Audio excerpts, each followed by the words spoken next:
All right. How many of you? Does Julie have your? Yes. Yeah. Okay, sorry. Go for it. All right. Hi everyone. My name is Zach. Okay.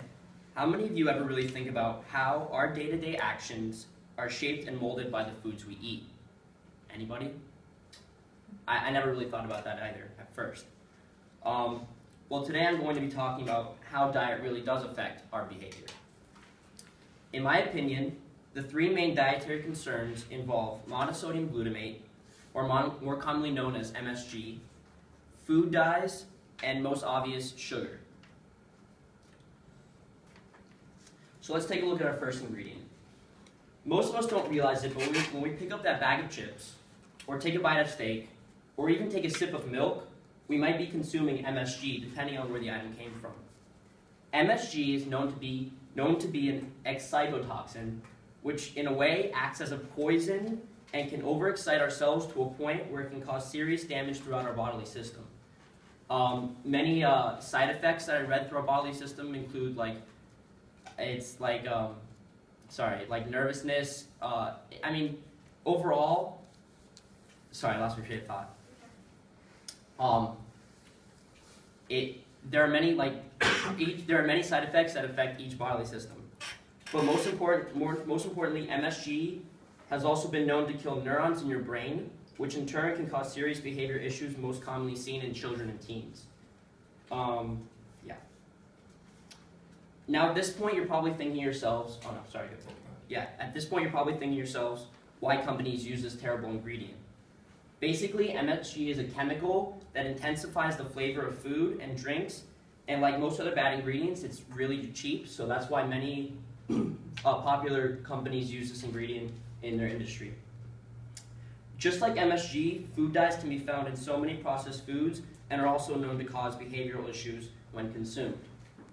Although dyes can affect adults, most experiments conducted are generally on children, who are seen as prime examples of how dyes affect behavior. It all comes down to the chemicals that are used simply to change the look of food and make it look more natural, or even more appetizing in some cases. It is these chemicals that later affect the brain and mainly cause hyperactivity, similar to the MSG.